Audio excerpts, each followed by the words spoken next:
sudah tidak terpenuhi, orang tuanya juga cuek-cuek saja begitu. Artinya tidak memperhatikan lagi kan, tidak memfollow up lagi.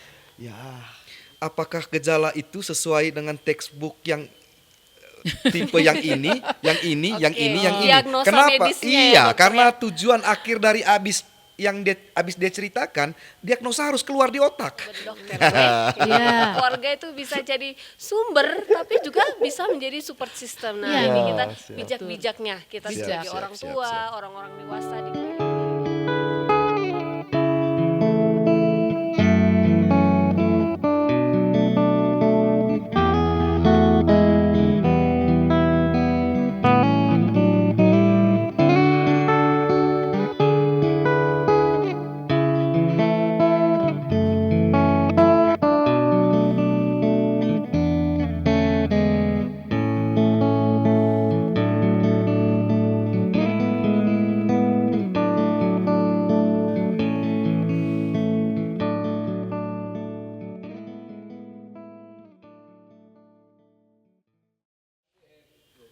Halo semuanya, selamat datang di podcast Haju Ara. Berbagi Bagi kisah kisah inspiratif di bawah pohon ara. Nah, kalau teman-teman yang sudah sering menyaksikan tayangan di channel YouTube podcast Haju Ara ini pasti sudah tahu kalau channel ini adalah rumahnya topik-topik yang inspiratif dan juga edukatif tapi juga ringan dan Setuju. pasti ini sangat bagus dan sangat positif dan dibutuhkan oleh siapa saja gitu.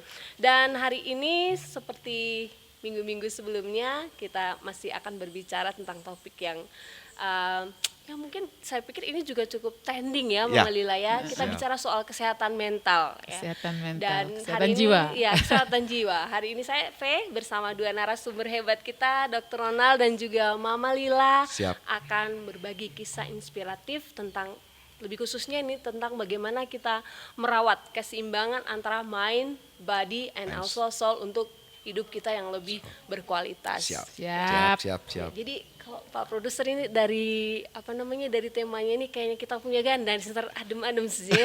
Iya, gada rumah, gada di dapur. saja. Dan untuk ini hari ini ada Dr. Ronald. Jadi Dr. Ronald ini seorang dokter tapi beliau juga adalah praktisi dalam bidang kesehatan jiwa dan banyak terlibat dan sangat concern dalam pendampingan dan promosi kesehatan jiwa di kalau orang Manggarai pasti sudah kenal ya dokter ya. Ya.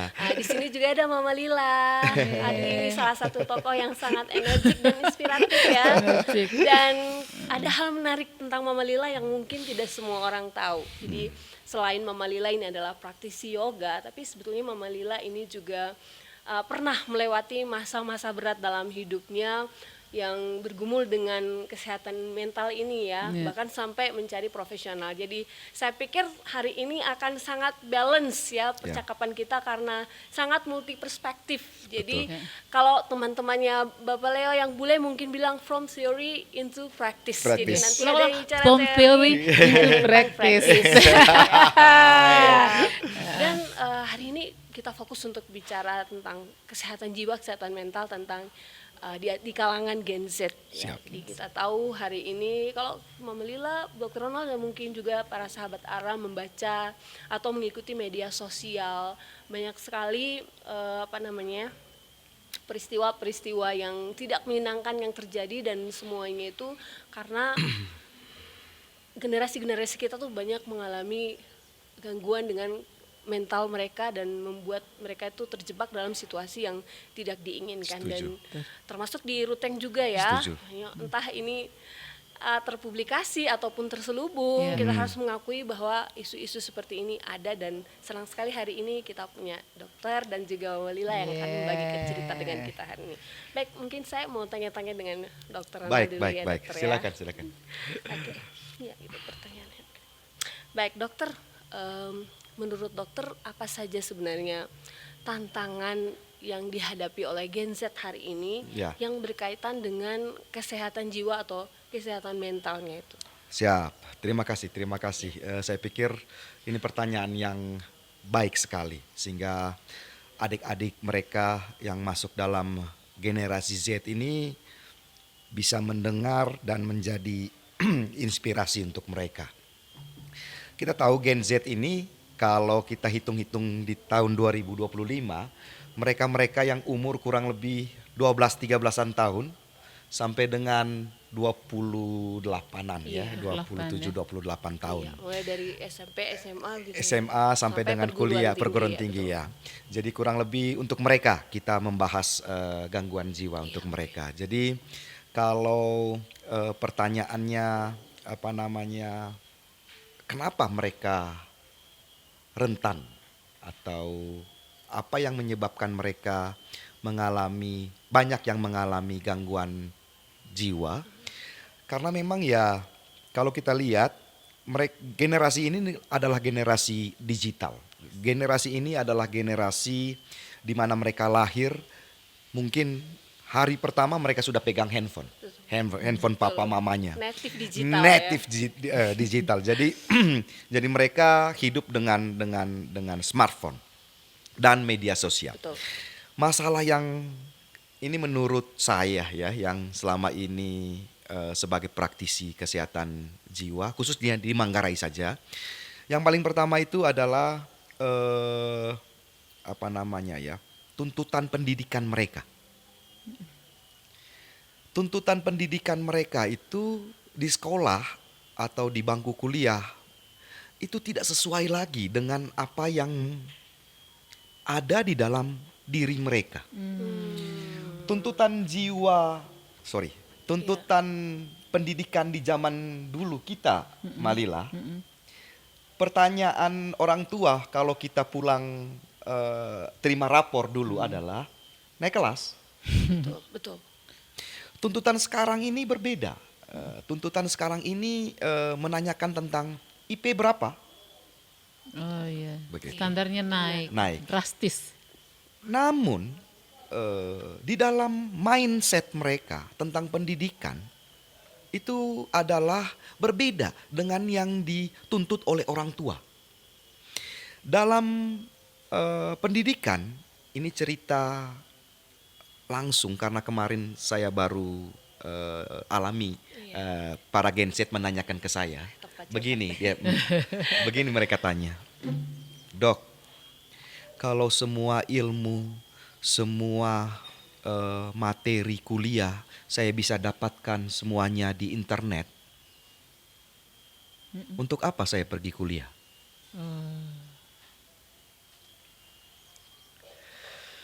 Ya, di situ saya tertegun. Iya, benar.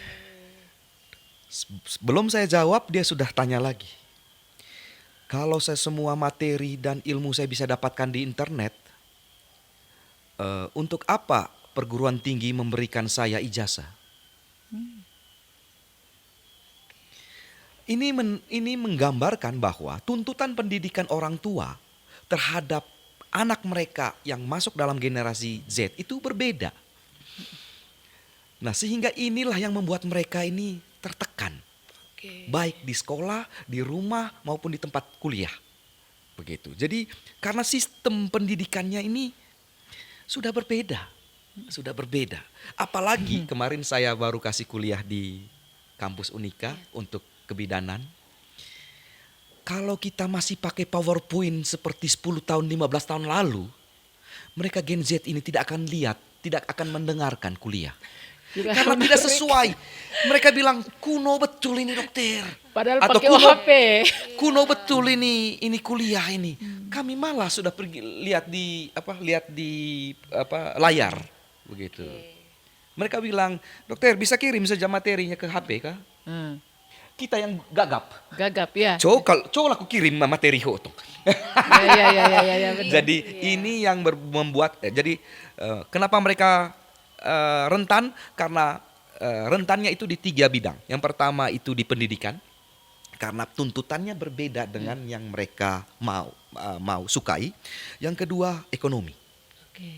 Ini masalah ekonomi ini yang membuat mereka rentan itu artinya mudah nanti mengalami gangguan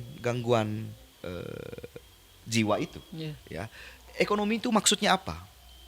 Mereka kan ini warga internet mereka ini kan. Oke. Dan yang Warga paling negara internet negara ya. iya, warga negara internet. Digital Dan itu yang tadi. paling bahaya adalah membandingkan apa yang ada di internet dengan, Dengan realitas mereka. yang ada.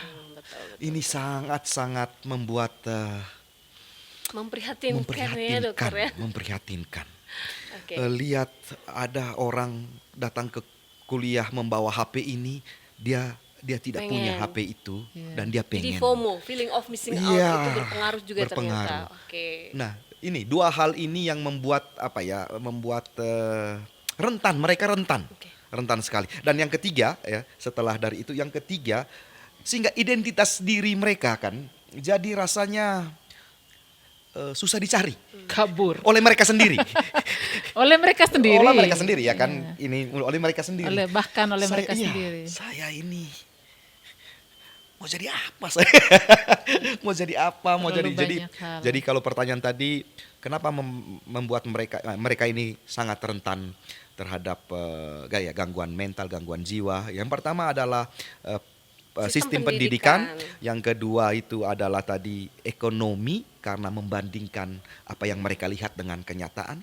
Terus yang ketiga Tuntutan akhirnya orang tua tadi ya. tuntutan orang tua Iya. di apa tadi? Yang Di pertama, pendidikan tadi, di pendidikan. pendidikan.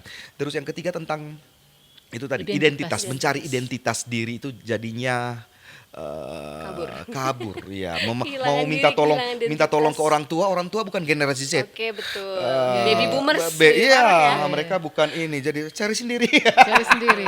Tidak mengerti. Tidak mengerti, Tidak iya. Dokter, mengerti. saya pikir ini menarik ya poin pertama yang dokter sebutkan dari bahwa ternyata sistem pendidikan kita itu juga berkontribusi terhadap Sangat. maraknya gangguan kejiwaan di kejiwaan. kalangan Gen Z kita Sangat. dan karena sekarang pendidikan kita tuh lebih menuntut anak itu di pencapaian akademis dan Benar. kemampuan anak itu beda-beda. Ya, Benar. ada anak yang memang kemampuan kognitifnya dia sangat bagus, Mantap. ada yang sedang-sedang Sedang-sedang saja, saja. ada yang bahkan dia mungkin di bawah standar. Setuju. Tapi mereka dipaksa untuk mengikuti standar yang sama Yang dan sama. itu yang ternyata membuat mereka stres. Jadi Sangat. simpelnya kayak misalnya dokter di kelas mereka tidak mengikuti pelajaran sama seperti temannya, Betul. itu membuat mereka stres gitu ya dokter Betul. ya. Sementara Setuju. tuntutan pendidikan, orang tua Setuju. juga menginginkan supaya mereka berprestasi secara Siap, akademik. siap, Jadi siap, ini siap. mungkin Mama Lila menarik juga nih Mama Lila, masih tentang pendidikan ini Malia. Mungkin Mama Lila bisa bagian sedikit tentang bagaimana kita bisa sebagai guru, sebagai pendidik, karena saya tahu Mama Lila juga concern ya dengan pendidikan. Ya. Nah, Iya. berkaitan dengan sistem pendidikan ini, bagaimana sih sebenarnya atau seharusnya kita sebagai pendidik itu mendesain lingkungan pembelajaran yang bisa mensupport anak itu untuk Lebih berkembang bukan bahagia, hanya ya. secara akademik saja, tapi bisa mengakomodir mungkin minat dan bakat Iya, atau mungkin kemampuan yang Benar. berbeda-beda itu. Dan saya pikir itu mungkin tantangan juga ya untuk Iya. lembaga-lembaga pendidikan untuk bisa menyediakan lingkungan belajar yang nyaman kepada anak yang Benar. tidak hanya menuntut mereka untuk bagus secara akademis tapi juga bisa mensupport mereka untuk berkembang di berbagai sisi sehingga anak-anak itu memang memiliki motivasi dan bisa berkembang sesuai dengan bakat, minat dan Minat, dan ya. itu Iya, bisa betul. mengurangi rasa stres Stres depresi mereka mereka. dalam mengikuti Betul pendidikan. sekali, betul Iya, iya. sekali, Iya, betul saya pikir sekali. saya sepakat dengan Dokter Nana Iya, ya. Iya, Mila, iya, iya. Kalau dari Mama Lila sendiri bagaimana? Kalau pengalaman saya kebanyakan di lembaga pendidikan anak usia dini. Banyak sekali misalnya kalau di usia dini itu kan wajib harus fun learning. Yes. Fun Teorinya semuanya tahu, Betul. tetapi begitu implementasi ketegangan-ketegangan itu muncul. Nah, saya coba mencari tahu selama ini guru-guru udah pelatihan kiri kanan parenting terus untuk orang tua, anak juga difasilitasi dengan segala macam cara, tapi kok kelihatan fun learningnya itu tidak terlalu alamiah, tidak terlalu. Setelah dicari tahu, kalau saya kayaknya gurunya harus dibuat happy dari dalam dulu, diurus dulu self care kejiwaannya dulu, nanti akan Keluarnya. nular. Siap. Kalau Benar. tapi ini di konteks di pendidikan anak usia dini. Dini. Jadi kalau di anak usia dini tadi masuk Gen Z ya? Iya, Gen Z. Masih Gen Z. Jadi kalau mau menyenangkan anak sama dengan di rumah tangga. Ya. Jadi kalau mau menyenangkan anak secara alamiah, urus dulu gurunya. Jadi latih gurunya untuk menaruh sampah emosionalnya sebelum masuk kawasan sekolah. Iya. Sehingga nanti masuk dia bisa terlibat untuk bermain, bukan hanya karena koridor kurikulum biasa. tadi, tetapi jiwanya terlibat. Itu kalau saya di Mind, body, and soul kembali Ah, lagi. tapi di ini ya di pendidikan Pendidikan usia usia dini. dini. Saya kurang tahu yang Ya, pendidikan saya pikir SD ke sama atas. saja ya. Iya. Terus dokter ada satu Ya. poin menarik tadi yang dokter menyebutkan anak-anak sekarang itu mereka native digital, artinya Betul. aplikasi dan hal-hal yang berkaitan dengan digital itu sudah menjadi makanan dan konsumsi mereka sehari-hari. Betul. Nah, salah satu tantangannya ini adalah media sosial, dokter. Betul. Seperti yang sudah dokter sampaikan tadi bahwa mereka lihat temannya pamer ini di media sosial, Betul. saya tidak begitu Iya. ya. Aduh, teman-teman saya tuh Sudah ke bisa, situ. bisa jalan ke sana, bisa jalan ke sini, kok saya masih stay di Ruteng Betul, saja ya. betul. Dan banyak hal, karena memang kan orang-orang sekarang itu suka, maksudnya ada kecenderungan untuk mempublikasikan Benar. ya hal-hal yang mungkin menurut mereka menyenangkan di media sosial dan tanpa mempertimbangkan bagaimana implikasinya ke orang lain yang Atau mungkin melihat postingan mereka begitu. sebenarnya orang yang mau posting juga mau merayakan kesenangannya. jadi. Tidak sengaja, Kalau tidak itu mau sengaja. menilai, itu Tidak tergantung sengaja. sudut pandang Olila ya, tergantung sudut pandang kita yang melihat gitu. Ya, Tapi ya. kalau seperti yang konteks yang disampaikan oleh Dr. Ronald tadi, ternyata itu juga bisa menjadi salah satu pemicu anak itu mengalami gangguan dengan kesehatan jiwanya itu Betul, tadi. betul, Nah, betul. menurut Dr. Ronald sendiri Ya. sejauh mana sih media sosial itu berpengaruh Ya. terhadap atau berkontribusi terhadap gangguan kesehatan mental yang dialami oleh Gen Z kita Gen Z hari ini ya. ya?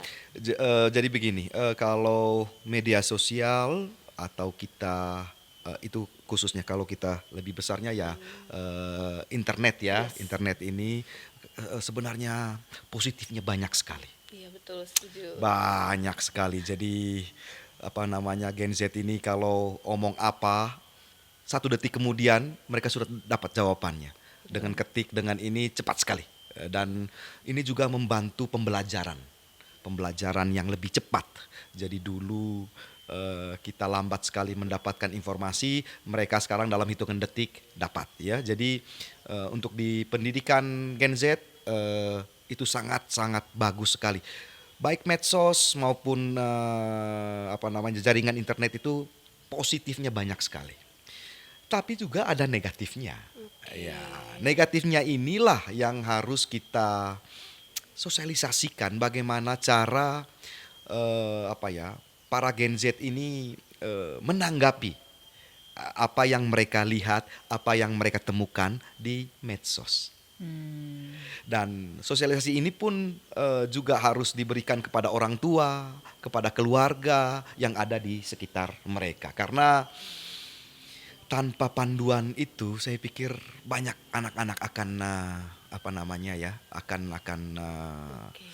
merasa stres. Begitu. Ada pengawasan begitu Ya, ya, harus ada dokter ya? bukan pengawasan tapi memberi pengertian. Memberi pengertian. Ini cerita tentang yang barusan bunuh diri dengan cara gantung diri. Di surat wasiat yang dia buat itu dia minta motor sama itu orang kejadian tua. di sekitar Ya sana? dia kita, ya dia minta motor dan dia tulis bahwa papa dan mama bilang jangan motor baru. Saya tahu keadaan situasi, tidak apa-apa papa mama, motor lama saja begitu. Tetapi kalau bisa merek atau jenisnya yang ini, karena yang saya lihat di medsos teman saya ini dia punya itu merek ini. Itu macam cerita hayalan tapi ternyata ada. Iya. Ternyata memang Bukan seperti fiksi. Nah, dengan itu yang dia lihat di medsos itu ya artinya ya susah ya. Situasi kondisi ekonomi tidak memungkinkan itu, tapi dia melihat dan dia membandingkan dan dia menginginkan dan tidak terpenuhi. ya, memang Inilah yang jadi masalah. Dan sudah tidak terpenuhi, orang tuanya juga cuek-cuek saja begitu. Artinya tidak memperhatikan lagi kan, tidak memfollow up lagi. Ya, Ya begitu. atau memberi pengertian yang lebih dalam. Pengertian yang lebih dalam ya. Sedahsyat itu ya pengaruh Sedahsyat dari itu. Tadinya itu sosial seperti media. hanya cerita-cerita Iya, betul. fiksi. Dan kita Ternyata ada tahu, juga Ternyata real. ya, dan kita Iya. tahu itu setelah dia pergi. Ah. Ya karena dari surat yang dia tulis. Iya, iya, iya. Dan itu telat kan? Dan sudah telat, sudah ini. Iya, ini dokter, ini satu pertanyaan yang mungkin lebih spesifik ya Ya, dokter ya, ya, untuk ya. kita orang tua atau teman-teman. Kira-kira gejala-gejala seperti apa sih biasanya yang ditunjukkan oleh anak-anak atau remaja yang mulai mengalami gangguan kesehatan mental itu? Betul, gitu. betul, betul. Mungkin betul. mereka sendiri tidak sadar. Tidak sadar, ya, ya. tapi mungkin kita sebagai Atau orang kita yang ada orang tua sekelilingnya, juga tidak tahu. Iya, Tidak betul tahu. Malila. Ya, Karena ya, kita ya. tidak tahu kira-kira ini apa ya Apa? yang menunjukkan kalau memang oh dia ini kayaknya ada Sudah gangguan. mulai, Iya, mulai. sudah betul. mulai. Ke sana gitu ya. Ya, ya, Iya, ya. dokter. Yang paling pertama kan kalau di dalam apa namanya gejala gangguan jiwa, ada gejala-gejala yang kita biasa bilang ringan, Yes. sedang, berat. Sehingga nanti kita bisa klasifikasikan lagi mana yang memerlukan obat dan mana yang belum memerlukan obat tapi memerlukan pemahaman, pengertian yang lebih baik. Yang awal-awal itu kembali lagi tadi seperti yang sudah pernah saya ceritakan bahwa 3 hal yang merupakan kebutuhan dari dasar manusia. Yang pertama, kalau makannya sudah berkurang, Nafsu makan menurun. dan sibuk dengan HP-nya, smartphone-nya, medsosnya, itu perlu dilihat sebagai gejala awal. Oke. Mau Lila bagaimana? Catat ya. Pernah jadi- mengalami seperti itu? Jadi makan ya, Kadang-kadang saya seperti itu. makan ya. Malas makan, terus lebih fokus di HP, berarti mungkin saya juga mengarah ke situ ya. Ya. Who knows Ya. ya. Yang kedua tidur. Tidur terus. Kalau tidur sehari sudah kurang dari 7 jam, itu sudah mulai kita katakan bahwa ini sudah mulai ada gangguan ringan. Oh, susah tidur. Susah tidur atau tidak mau tidur. Atau tidak tidak mau mau tidur. tidur. Tidak mau tidur karena Sudah sibuk ngantuk, dengan paksa gitu ya. Sibuk dengan layar HP itu, layar smartphone-nya. Dokter, tapi Gitu ada ya. juga anak-anak kita yang suka sekali tidur, bisa tidur sampai belasan jam satu hari. Oh, ya, kategori? ya. Kategori tidak itu? Tidak. Itu masuk kategori gangguan. Tapi kan sekarang yang kita omong ini kan tentang gejala awal dulu. Oke. Gejala awal yang positif dulu, gitu. Jadi tentang tidur. Kalau tidur kurang, apalagi anak kuliah, anak sekolah, kalau tidur kurang ya pasti besoknya juga tidak baik. Yang ketiga, yang penting itu adalah interaksi sosial. Di kamar, pulang dari sekolah di kamar terus sampai dengan besok pagi pergi lagi dan tidak pernah keluar bermain dengan teman, Menarik diri. menarik diri. Nah, 3 hal ini yang mudah dan gejala yang paling ringan, Oke. yang bisa kita lihat dengan mata. Begitu. Iya, betul, Ya, betul. kalau yang lain-lain ya perlu gejala-gejala lain ya perlu bertemu dengan dokter, ya gitu kan. Ya sahabat Ara, kalau di Ya. rumah ada anak-anak kita atau mungkin saudara kita yang menunjukkan gejala-gejala seperti itu mungkin harus langsung dipantau serius ya. Pantau serius ya. Ya. Harus dipantau. 3 hal itu, Oke, itu yang ringan makan, ya. tidur, dan interaksi sosial. Oke. Nah, itu dulu, Iya, dokter. dulu. Kalau sudah mulai masuk ke gangguan kecemasan atau Hmm. anxiety itu sebetulnya sudah masuk di level mana itu dokter? Ringan, Oh, ringan. masih ringan Masih juga. ringan. Tetapi ya tidak boleh mengganggu. 3 hal itu tadi. Jadi misalnya dia sudah mulai ada gejala depresi. Iya. Gejala depresi ini kan gejala kedokteran ya. Betul. Ada kedokteran. iya, iya. Kalau dia sudah mulai ada ini, mengganggu tidak makan, tidur, dan interaksi sosialnya tadi ini. Oke. Kalau sudah ada terganggu tadi dari 3 ini, sabar dulu. Kita lihat waktunya sudah berapa lama. Kalau dari di kedokteran biasanya kita pakai patokan 2 minggu. Biasanya ya, tidak semua gejala itu. Biasanya 2 minggu. Sudah lebih dari 2 minggu atau belum? Pantasan waktu saya ke dokter pertama ditanya pertama makan masih selera makan, saya bilang apa hubungannya dengan sop penyapan. Kalau tidur mungkin masih saya nangkap ya. Itu dia tanya pertama masih selera makan. Oh, ini kan karena Mama Lila sendiri pernah mengalami itu ya. Mungkin Mama Lila bisa berbagi sedikit lah bagaimana Mama Lila silakan, Mama Lila. pada awalnya tuh merasakan bahwa menyadari terutama oh ya ada yang salah nih dengan saya ini. Itu maksudnya Mama Lila gejala-gejalanya bagaimana ya Mama Lila ya? Tidur. Jadi saya juga sebenarnya bingung kalau merenungkan kembali sampai pada titik saya sadar dan dengan enak saya cerita bahwa saya mengalami gangguan jiwa. Dulu tidak semudah itu saya menyebut diri saya sendiri, apalagi waktu itu omong kesehatan jiwa ini belum populer. Benar. Macam tabu. Begitu izin minta berobat ini semua bilang, memang karena ada uang pergi terus. Kayak karena saya juga sulit untuk menjelaskannya. Jadi awalnya tahun 2012 usia saya 38 tahun, saya tiba-tiba habis periksa kesehatan fisik nih semua bagus, tidak bisa tidur. Selama beberapa dari orang yang sangat muda dan bisa di mana saja dan ngantukkan orangnya. Kemudian bersamaan dengan itu telinga saya berbunyi. Belakangan baru saya tahu namanya tinnitus. Itu. Saya tidak pernah tahu itu dan saya panik sekali. Dalam perjalanan setelah banyak sekali baru saya sadari bahwa sebenarnya warning atau sinyal untuk itu sudah ada sejak lama.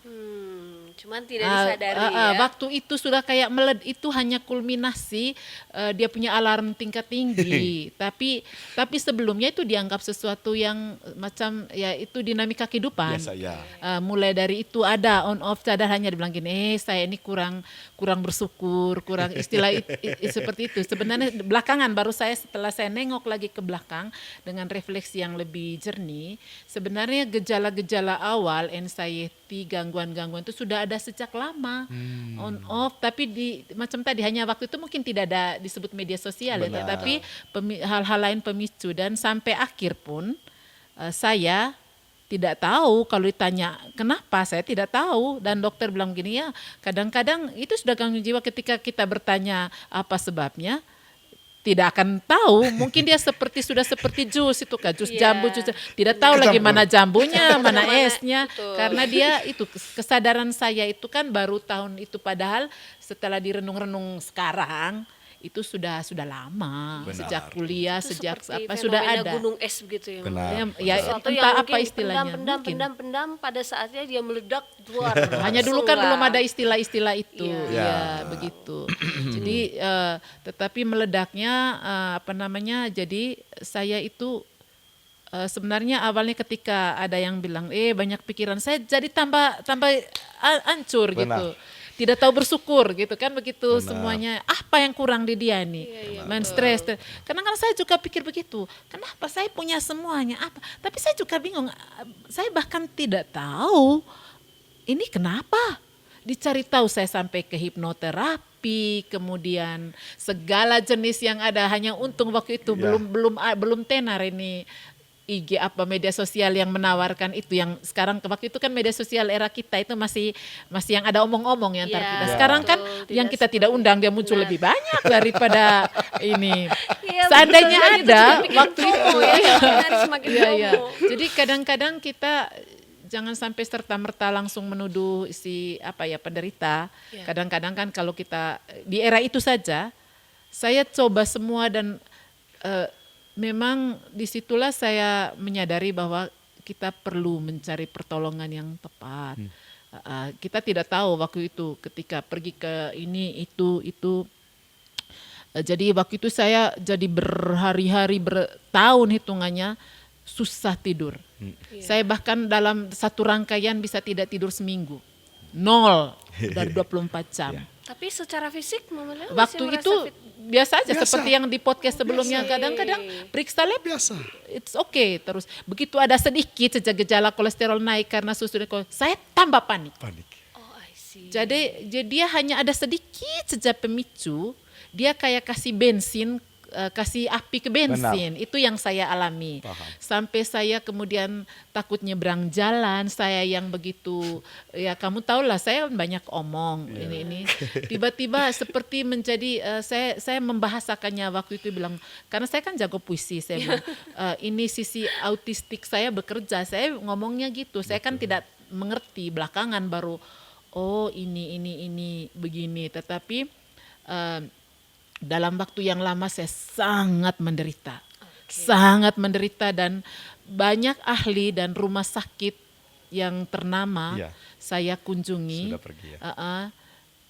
Tetapi tidak terlalu bekerja obatnya karena saya memberontak dan tidak menerima. Dan lingkungan saya juga, selain suami dalam rumah saya dan anak-anak itu, semua bilang, pikir apa? Maksudnya mereka menghibur. Apa masalahnya? Tahu maaf, dibantu dicari tahu, tapi itu malah menambah luka di saya. Saya tidak terlalu ini, sampai saya menemukan mungkin ya bantuan doa keluarga, teman-teman juga menemukan jalurnya panjang sekali, ya seperti itu. Jadi saya bahkan tidak tahu ya.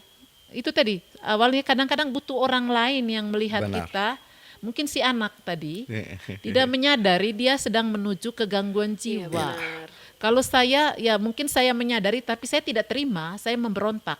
Tapi suami saya yang membaca dan kemudian mengarahkan saya untuk terima dulu deh. Karena kalau tidak terima, apapun tidak akan mengobati kamu. Jadi ada itu yang saya tahapan alami juga ya Mama Lila untuk kita pemulihan. Yang pertama penerimaan itu dulu. Ya itu yang atau setelah yang saya sadar.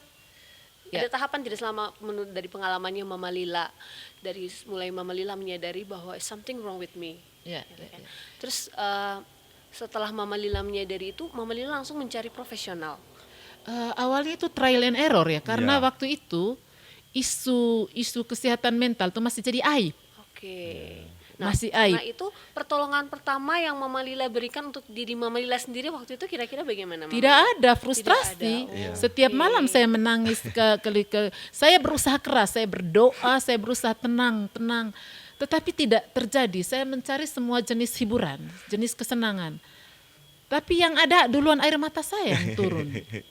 Saya bahkan menangis, saya dibawa ke tempat yang saya sukai. Misalnya ke tempat doa atau tempat alam atau makanan. Atau ke hiburan healing yang di Instagram itu, saya berusaha untuk menikmati, berusaha berenang di laut seperti hal, tapi saya tidak gembira, tidak gembira. Dan kalau di foto coba lihat di matanya itu kelihatan, saya berjuang untuk tersenyum tapi itu tidak pernah berhasil. Dan itu apa namanya? Sekarang aja saya ngerasa sedikit melo, mensyukuri bahwa ternyata saya bisa sembuh.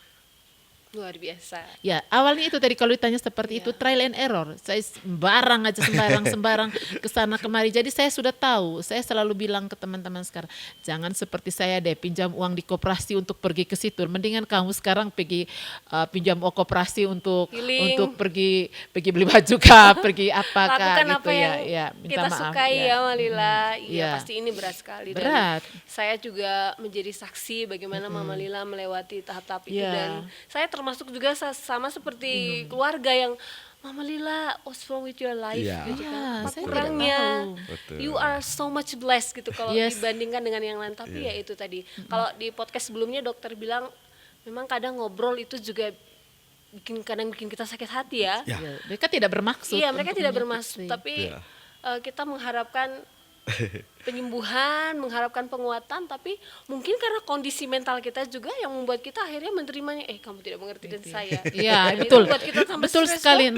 Karena begini, waktu itu omong tentang masalah kejiwaan itu kan sesuatu yang tabu, sama seperti menceritakan keburukan. Waktu itu belum tenar, Dokter Ronald orang juga belum vulgar membicarakan itu. Nah, waktu itu saya minta izin aja karena tidak jelas mau menceritakan sakit apa, itu kan tidak dikategorikan sakit. Gelisah itu tidak dikategorikan sakit. Minta izin. Untungnya waktu itu, karena saya juga orang yang tidak bisa berbohong. Bagusnya ada sakit fisik yang lain. Tapi mereka bilang, "Bokota mangaseng, kuekat ngolo Bali." Padahal karena bingung pergi ke Iya, dokter satu. Jadi sebenarnya yang mengarah pergi ke semua pendoa, pergi ke semua itu tadi sungke-sungke itu semua dilakukan. Jadi saya juga tidak enak dengan keluarga, seolah-olah ada pemicu dari masalah, padahal itu masalah yang biasa-biasa saja yang saya terima gitu. Saya juga bahkan berdoa, saya bingung, Tuhan kenapa saya begini. Saya tidak bermaksud menuduh mereka, tapi dengan sikap saya begini seolah-olah ada yang membuat saya mengalami kecemasan sampai takut nyebrang jalan, sampai tidak enak makan itu. Apapun tidak enak. Tidak enak. Iya. Kalau kayak dokter mau bilang tadi. setiap jam 4 sore saya punya air mata udah menangis. Saya sudah keluar sendiri. Karena hari sudah mulai gelap dan saya akan sendirian sepanjang malam sampai besok pagi. Berhari-hari. Dan saya ke dokter spesialis kesehatan tidur pertama di Indonesia yang saya lihat di Metro TV, yang tidak mungkin itu bisa dideteksi orang di daerah terpencil kita. Suami saya mengusahakannya, tapi sampai berapa lama pun itu tidak bekerja selama saya tidak menerima. Dan disitulah peran dari itu tadi keluarga, mungkin dalam konteks Gen Z tadi, orang tua juga tidak bisa langsung nuduh kamu tuh gini atau terlalu Menjudge gitu ya. dia sedang sakit. Benar. Hanya dia tidak menyadari, sama dengan saya. Saya sakit sebenarnya sebelum-sebelumnya. Dan biasanya saya tidak tahu secara kedokteran, Dok. Sakit begini itu baru nampak keluar kalau situasinya sudah tenang. Waktu dia menjalani banyak dinamika yang memicu itu, biasanya tidak nampak. Dia masih ke sekolah seperti biasa, kuliah seperti.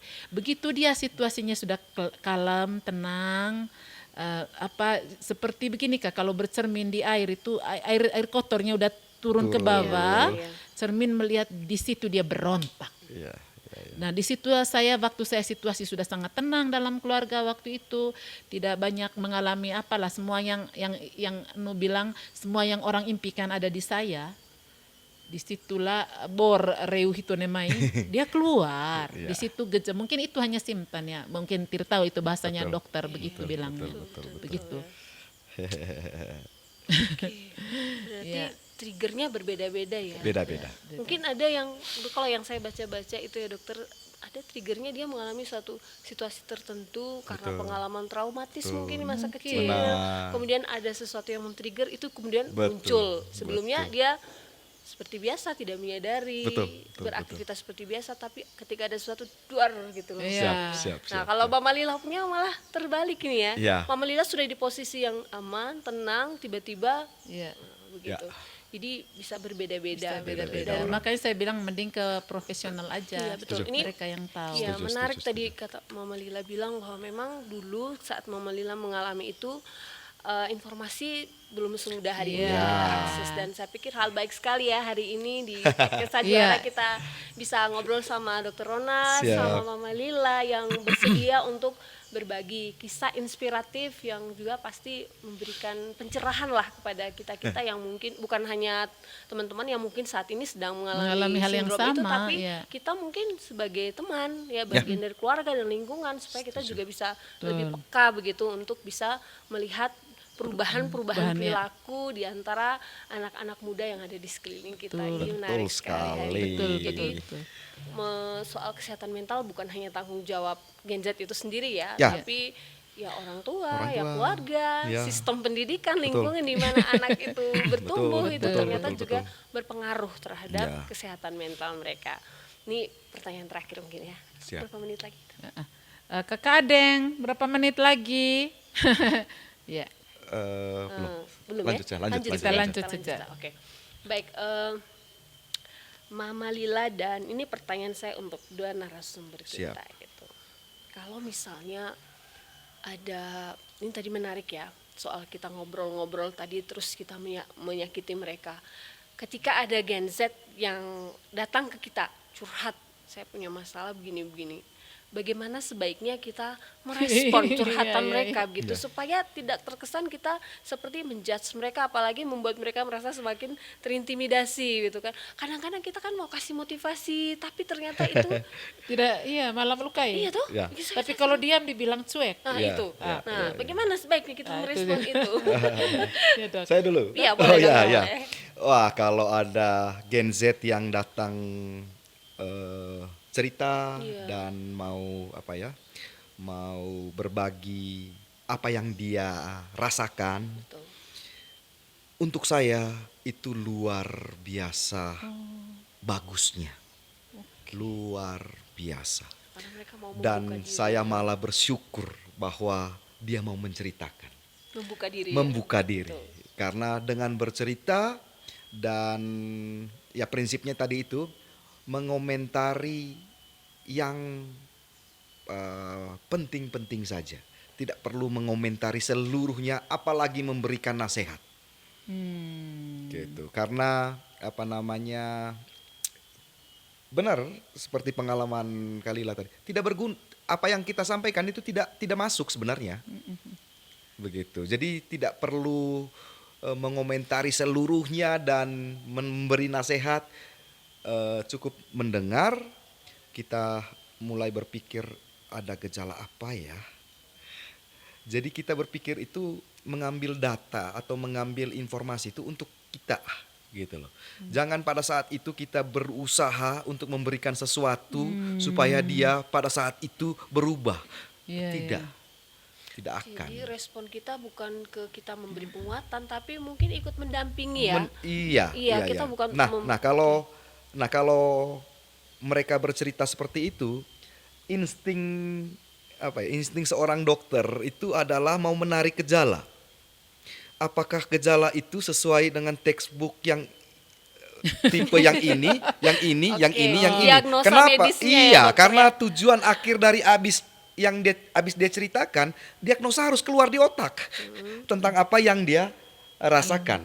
Gitu Itu kan loh. kalau dokter, Ya. kan solusinya ini obatnya. Sehingga maksud saya tadi mendengarkan dan tidak perlu menjudge dan tidak perlu memberi nasihat Jadi apa-apa ya, dengarkan dengarkan saja. saja. Nah, setelah itu baru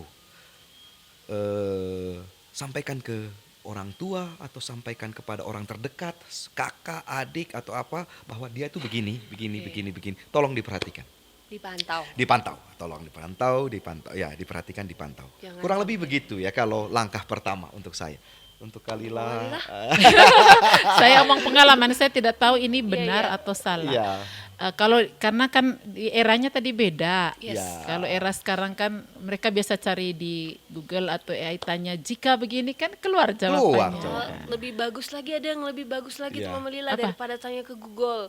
Kita kalau scroll TikTok, Ya. scroll medsos itu biasanya suka muncul quote-quote itu Mama Lila. Oh iya. Jadi iya. kalau kita zaman kita dulu kan di Chicken Soup. Betul. Nah, kita baca Chicken Soup dan kita mendapatkan Saya suka. kalimat-kalimat inspiratif yang oh iya, kalau saya kan dulu belajarnya di situ. Betul. Oh iya, saya mendapatkan motivasi, mendapatkan penguatan ketika saya membaca Chicken Soup. Iya. Kalau sekarang itu medsos. Medsos. Ya.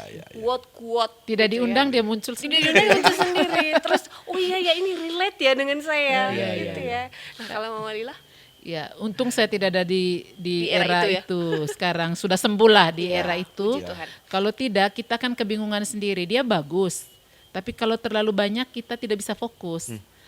Saya juga bersyukur, saya juga baca Chicken Soup dan itu menolong karena ada upaya atau buka kertas kan bukan Iya, buka itu betul. dan kita bisa Benar. mengarah. Tapi kekurangannya di era itu tuh belum ada yang mengarahkan kita ke profesional kejiwaan. Kalau sekarang kan tawaran ada dokter gaya hidup, sekarang kan macam-macam. Ada dokter kesehatan tidur, keperawatan kesehatan tidur. Misalnya kalau gejalanya tidur, belum lagi itu ya. sespesifik itu. Jadi ada misalnya kedokteran timur. Benar. Pilihan-pilihan jika kita tidak terlalu nyaman di pilihan. satu banyak Banyak pilihan. pilihan. Dan waktu era saya sakit itu, saya mencari sendiri Ya. dan banyak trial error dan banyak biaya yang dikeluarkan tanpa hasil karena tidak terarah, membabi buta. Benar. Karena takut, maksudnya ketika mau bertanya kita takut karena duluan sudah dibilang hal begitu tuh biasa, kami juga ngalamin.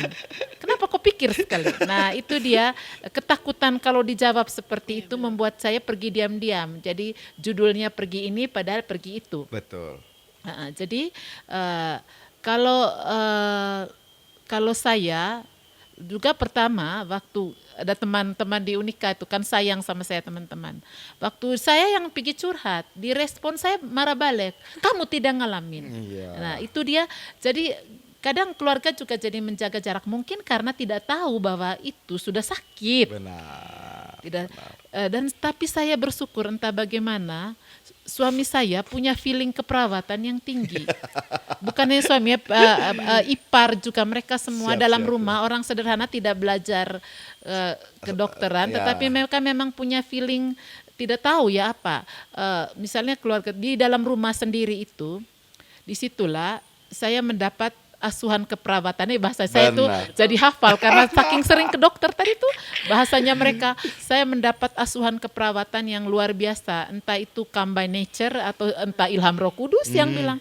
Jadi setiap kali saya cerita, saya punya suami bilang tidak apa-apa, kita terima. Pertama saya marah, tapi lama-lama itu lebih menyenangkan daripada itu tadi seperti dokter bilang langsung dikasih jalan keluar. Terus saya tidak terima lagi karena saya masih dalam posisi saya tidak Denial. menyadari dan menyangkal bahwa saya harus menerima ini. Kan saya hitung saya sudah menjalani hidup saya dengan benar. Betul. Tiba-tiba Oleh ini online ya seperti itu. Jadi suami saya bahkan membawa saya katakanlah awal tadi cerita forest therapy. Iya. Awalnya sebenarnya karena saya Oke. bawa ke situ terus saya malah histeris kan menangis di Ranameste di Reo itu dan dia bilang tidak apa-apa menangis saja. Iya.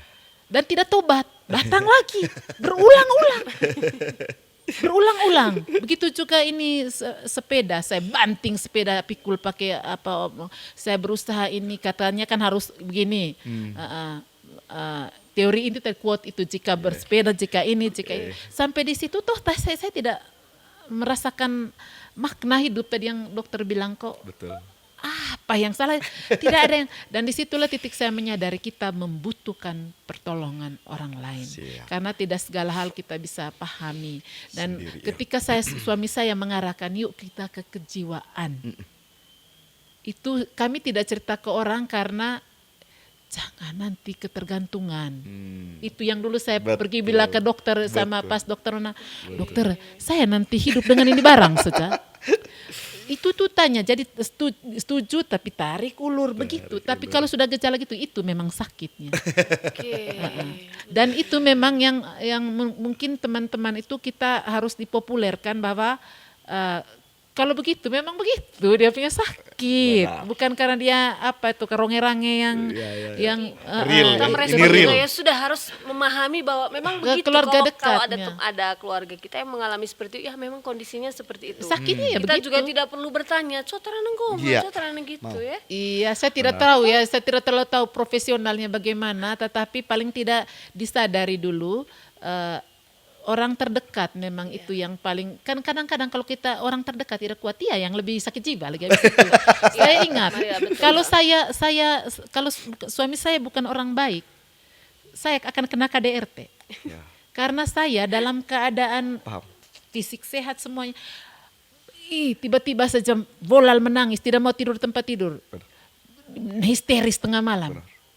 Saya gini, terus saya pernah cerita tadi ya, begitu ada misa keluarga pater tuh menghibur, pernah ya sama-sama.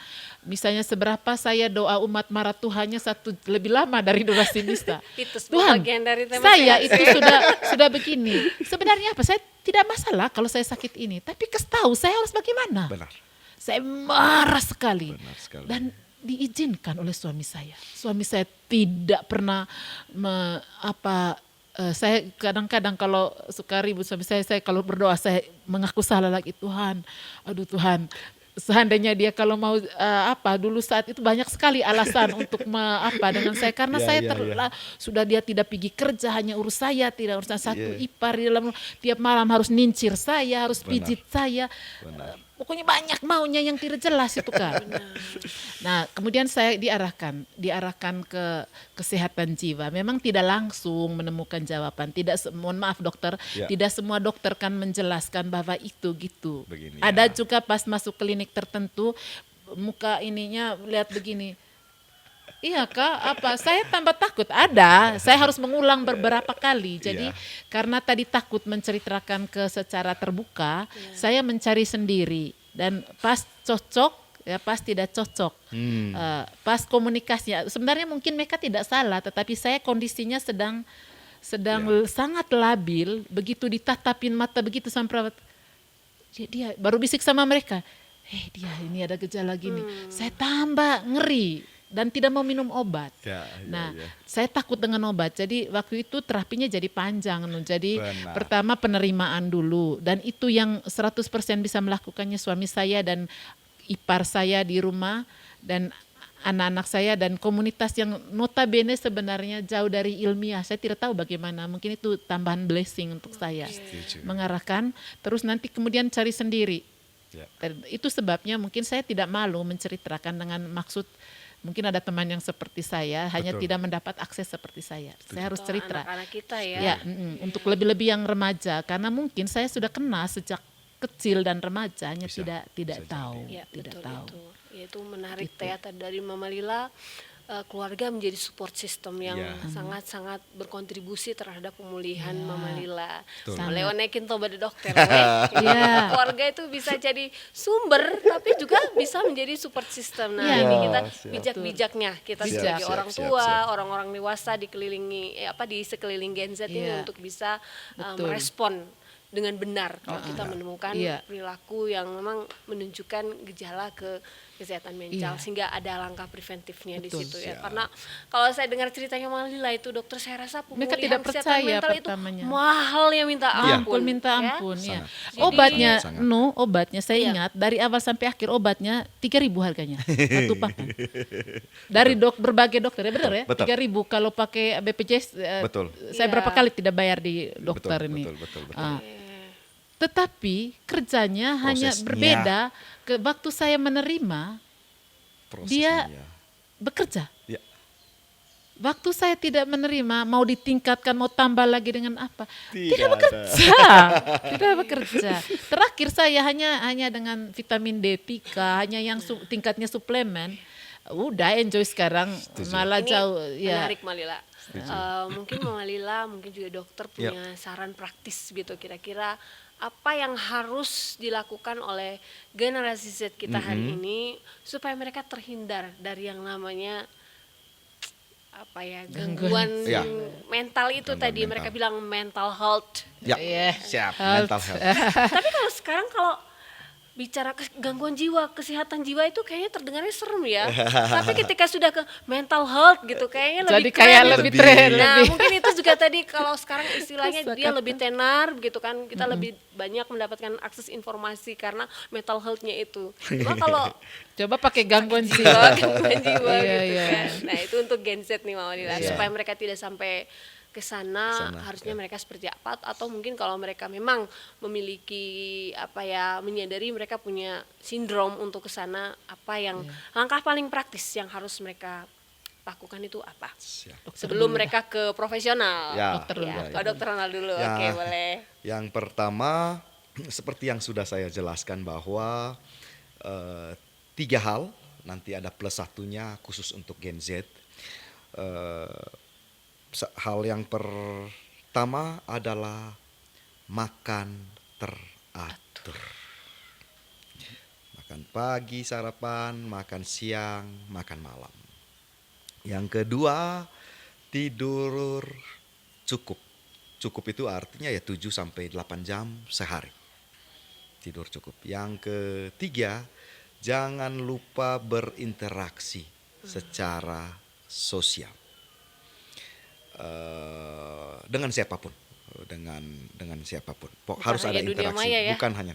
Yang keempat plus tadi untuk Gen Z, kurangi jam bersama smartphone. Jadi artinya kurangi jam itu artinya ya harus ada jadwalnya lah. begitu. Jadi apa namanya apa ya Manage pokoknya waktu, ya ya. manage untuk memegang smartphone itu memang susah, tapi ya begitulah. native digital Ya ya, Boh, native ya itu makanya khusus untuk mereka itu ya memang jam di mata di layar monitor juga harus diatur dengan baik, karena kalau kita lihat mereka bisa 8 jam lah per hari, sudah mirip-mirip dengan jam kerja. Mereka melihat, menatap itu ya mirip-mirip dengan jam kerja. Artinya ya dikurangin, dan bukan artinya tidak membalas apa yang apa namanya ya bertanya ke mereka lewat smartphone mereka, tapi maksudnya ya diatur dengan lebih baik. Jadi 4, makan teratur, tidur teratur, interaksi sosial jangan lupa, jangan hanya pergi ke kampus terus pulang dari kampus langsung masuk kamar kos. Kalau buat begitu 2 minggu, hati-hati, itu ada gejala sudah. Ya, artinya ya pulang dari kampus ya ada kegiatan lain lah yang bisa diisi, kegiatan organisasi, kegiatan hobi kita itu harus ada. Dan yang terakhir khusus untuk Gen Z ini adalah kurangi jam menatap layar smartphone Screen mereka. time-nya itu ya. Kurang lebih itu. Oke, ya ini satu poin masih kaitan dengan interaksi tadi. Mungkin Ya. saya tambahkan Siap, dokter siap. tentang bagaimana memilih lingkungan pergaulan yang positif. Ya. Itu berpengaruh juga ya. Ya. Seperti kata dokter tadi, Sangat, banyak-banyaklah terlibat di kegiatan-kegiatan positif Ya, lain. ya. Mahasiswanya Dan Mama pilih Petu, teman-teman juga dengar, yang ya. memang menginspirasi kita, yang Siap. memberikan energi positif Benar buat sekali. kita. Jadi kalau teman yang suka Sangat, gosip sangat. ya, saya selalu ingatkan mahasiswa, yang suka gosip, suka jual sana sini, Benar. terlalu banyak Itu juga. mengeluh ya, hindarilah yang seperti itu ya, karena Siap. itu ngaruh loh ke kita ya. Nular Nular kan ya. Nular. Iya, itu kalau Mama Lila sendiri gimana? Ya, saya tertarik tadi nanggapin yang handphone. Yes. Ya, Itu ya, jadi penyakit masalah. Ya. Jadi hampir semua kita pembahasannya itu. Ya. Di sekolah juga beberapa 2 hari lalu kami juga membahas itu. Hampir semua keluhannya sama. Siap. Nah, ada beberapa saran. Ini juga saya menyambung tapi saya pikir itu juga terhubung dengan saya. Kalau kita menyarankan anak, kita harus menyediakan alternatif. Yes. Khusus antar usia. Jadi misalnya biasanya mengalihkannya itu tidak dengan berkata langsung jangan main HP. Benar. Kita mungkin balik dulu, lepas itu kita pergi ke misalnya kebun, Mana? pergi naik pohon atau Mana? pergi jalan. Jadi dia Malila. seperti dialihkan secara halus, karena kalau frontal yang terjadi akan sebaliknya. Setuju. Jadi memang yang paling sulit pertama itu kalau orang sudah di situ menarik keluar. Tapi itu tadi kalau kata narasumber yang di sekolah kami kemarin, Ya. cari alternatif. Benar. Jadi ketika kita Memberikan saran, kita kasih alternatif itu alternatif. sebagai orang tua dan guru. Masuk Ah, ke ah. dalam. Jadi mungkin yang tugas kita itu mencari macam-macam kegiatan tadi itu, menyebutkan, membuat list ya, list kebiasaan. Betul, Kak Lila. Nah, kalau saya sebagai pasien, kalau kita sudah ngalamin, kan dokter bilang siapapun bisa kena. Yes. Ya. Kita mengerti atau Semua tidak, berpotensi. Berpotensi. kita tiba-tiba saja kadang bisa dianalisa, kadang tidak. Jadi kalau kita untuk yang Gen Z terutama, kalau ada mengalami kayak gelisah aja terus, jangan lupa cerita. Tapi cerita juga jangan sembarang. Setuju, Maksudnya setuju. mama atau apa atau teman atau yang dekat, Betul. nanti diarahkan. Kan sekarang mudah untuk cari tahu informasi. Tanya ke siapa. Betul. Kalau ulang-ulang terus misalnya disertai dengan sakit fisik, ya pergi ke dokter. Kalau mohon maaf ya dok, kalau bisa yang sudah kenal kita, artinya yang berulang Benar. supaya jangan ulang dari apa. Itu pengalaman saya. Setuju. Sehingga saya pas ke situ Dia sudah tahu. nggak ngulang lagi Dia sudah ininya. tahu, ya. Jadi kalau saya dulu untuk kalau sudah ada gejala gitu, untuk mencegahnya bukan hanya mencegah, jika sudah ada gejala awal yang ringan-ringan, coba lawan sedikit. Misalnya tidak ingin makan, coba cari sisi menarik, makannya diatur, membuat dia merasa bergaya makan. Dilawan sedikit. Kalau memang tetap tidak bisa juga berarti betul-betul nih, Mantap. dokter sudah. Nah, begitu juga misalnya tidur kalau sudah ngantuk itu lepas dulu, mau nilai rendah, mau nilai tinggi, Iya. lepas sudah. Kemudian perlu juga ngerasa bosan. Artinya kalau anak yang terlalu aktif juga kita perlu mengingatkan rasa bosan itu kadang-kadang mendorong kita untuk apakah lihat hal yang dekat toh. Jadi ini saran saya waktu mendapatkan ilmu waktu saya jadi pasien. Menjadi pasien, ya. Sekarang baru saya sadar kuna dulu waktu itu omong apa ini ya, apa ini dokter. Kalau begini juga saya pernah cerita sedikit. Saya pernah ke kedokteran itu di rumah sakit besar di Ya, Jakarta. Di Jakarta ya. Saya histeris Saya sama hampir kasih pecah barang di Saya situ. tahu, ya. Saya kan dia bilang gini, doa rosario ya, saya tersinggung sekali. Saya ini rajin Apakah berdoa, saya ya. kurang rajin berdoa? Ternyata ini ada lanjutannya, salahnya itu beliau itu tidak menjelaskan konteks itu. Ternyata maksudnya tadi itu supaya kita izinkan dulu itu perasaan ada, kita tenang ya Validasi apapun begitu ya ya. udah terima dulu deh ya gitu ya. Nah kalau sudah Terima. kemudian ya setelah menjalani misalnya diarahkan kalau misalnya ada gagal berobat satu, cobalah cari pendapat lain yang mungkin lebih cocok dari kita. Kalau tidak suka kedokteran timur, di rumah sakit besar juga ada kedokteran timur itu. Saya juga dibantu ada dokter umum tapi spesialisnya tanaman herbal dan akupuntur. Meskipun kemudian kembali ke kedokteran barat, tetapi jiwa saya waktu itu dibantu diarahkan oleh itu. Sekarang kan banyak, yang penting cari yang legal gitu, biar aman gitu di rumah sakit yang jelas gitu. Kemudian kata yang tidak pernah saya lupa dari awal sampai akhir itu oleh apa itu harus ada aktivitas fisik. Oke. Entah namanya main bola, lari, jalan rutin, itu yang dari semua profesional yang saya pergi harus ada itu. Jadi saya pikir macam itu sudah keharusan. Benar. Saya tidak tahu, belakangan baru saya sadar hubungannya dengan kejiwaan, tapi itu cerita di hari lainnya. Berarti Tadinya Mama saya Lila- pikirkan hanya untuk supaya jangan kena sakit lain. Iya. Oke. Misalnya pengaruh obat atau apa, saya pikir hanya sebatas Atau itu. turun kolesterol. Kolesterol. Ternyata ada hubungannya, tapi nanti mungkin itu bagiannya Dokter Ronald untuk Siap. menjelaskannya. Apa yang Mama Lila bicara seperti ini tadi, saya baru ingat lagi nih. Oh ya, ternyata pepatah mens sana in corpore sana. Iya. Sangat. Yang Kan hanya saya quote. kenal sejak SD dulu SD. itu Iya. masih relevan dengan Relevan. kondisi hari ini. Iya, Tadi kan kita sangat. bilang orang sehat, badannya fit, tapi Jiwanya jiwanya kosong. mungkin ada yang salah. Benar. Gitu. Ada yang Tapi salah. setelah mendengar Iya. menyimak cerita dan kisah dari Mama Lila ini tadi, oh ya ternyata tetap relevan Iya. kok ya. Di dalam tubuh yang sehat terdapat jiwa Jiwa yang yang sehat. Dan bisa balik. Bisa balik juga. Di dalam jiwa yang sehat bisa ada tubuh yang sehat. Tubuh yang sehat. Jadi sutir tahu lagi di mana jiwa, di mana badan. Kayaknya Intinya mereka ada interaksi lah ya Teman antara mereka. Teman. ya ada interaksi yang mind, body and soul, karena pikiran juga ngaruh ya, Setuju, mind, setuju. body and soul. Jadi Setuju, memang setuju, benar. setuju. Saya pikir betul bahwa kita Iya. harus mengupayakan untuk merawat keseimbangan antara kesehatan pikiran, jiwa dan juga badan kita Ya, ya. siap. Oke, baik. Terima kasih banyak untuk Terima Mama kasih. Lila dan Dokter Ronald yang Terima hari ini kasih. sudah membagikan kisah inspiratifnya. Ya. Dan saya pikir ini juga sebagai reminder ya untuk kita semua, bukan hanya untuk Gen Z, bahwa sejatinya memang kesehatan itu bukan hanya soal fisik yang kuat, tetapi juga pikiran dan juga jiwa serta mental yang sehat. Mantap. Baik, mungkin ini untuk Gen Z ya, terus jaga diri, dengarkan kebutuhan tubuh dan hati, Benar. kemudian beri ruang untuk pikiran, untuk beristirahat juga dan untuk